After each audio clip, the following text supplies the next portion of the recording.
Welcome back to Culture Matters. Join us here in the studio are, first of all, David Verbeek from Holland, and he's the young director of a feature film called City of Trance. And of course, one of his producer, Natasha De Villers.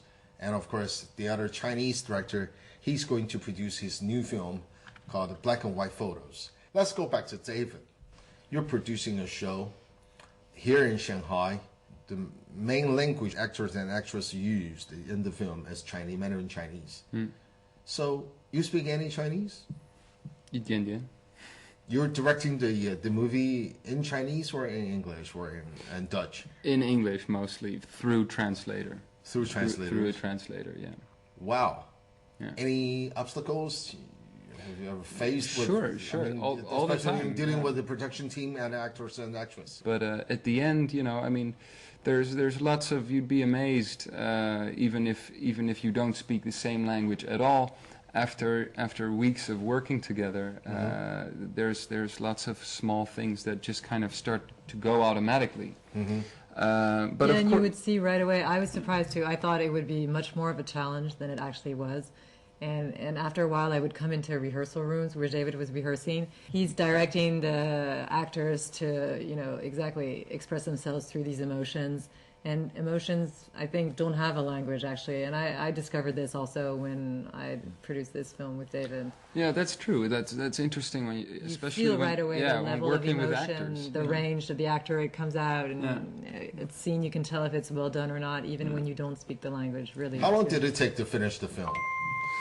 We shot for 6 weeks. Yeah. We edited for about 2 months, and then then actually I did that in Holland with a Dutch editor who I always work with.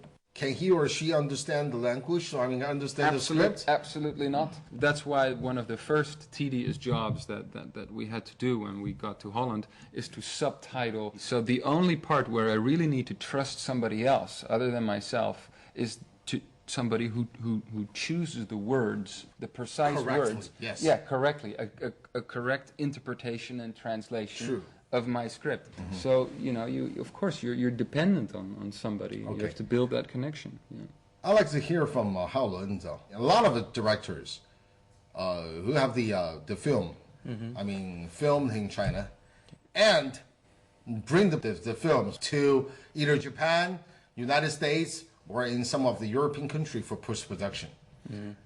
Why? I think that I have to bring this in, but mostly I think that sometimes it's for technical reason, or sometimes maybe the post-production money maybe coming from this part of the country, like you have spending the money on there. It's also part of the reason. If you get money from France, you have to spend it in France. Right. If you get it from Germany, you have to. There are always strings attached. No money just kind of. Oh, is that a rule?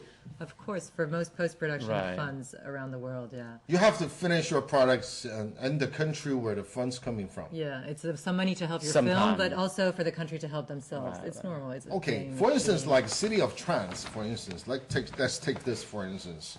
Okay, to what I understand, this film is co-produced by 3 different companies, by Shanghai Film Group, and Motel Films, which is a Holland company, and Le Petit Lumière, which is a French company.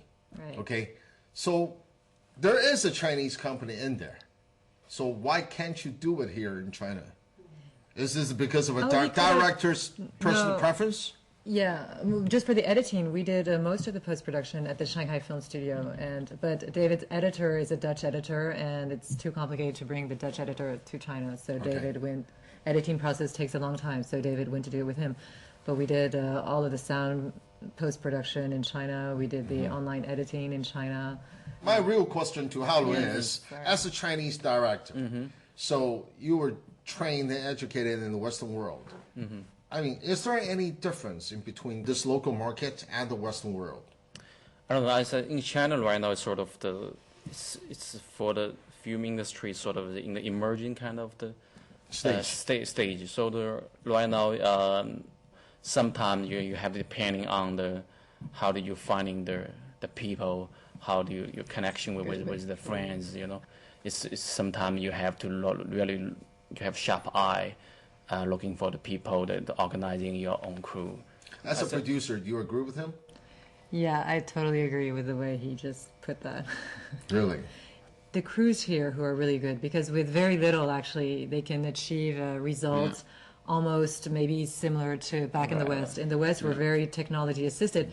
Here, all this equipment has not necessarily arrived to China, but it's true you have to have around you the right people who actually have the experience to compensate. So budget-wise, to produce a film in China is cheaper than what you did in Holland? In China, there is a lot of opportunity. There's a lot of things that are possible, and I think also a great example of that is how we made City of Trance.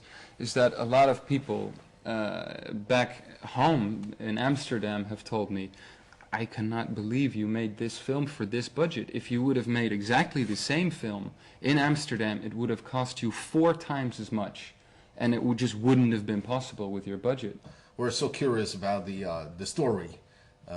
So when we come back, we're going to hear from the director as a first-hand information, what the real story behind the film that he's trying to tell us. So don't go away. We'll be right back. You like David knows every single shot of every film. It's not that Hollywood, actually. I don't really know, no. David was the kid of the globalization, or the kid of the global age. There is some pain of growing too fast.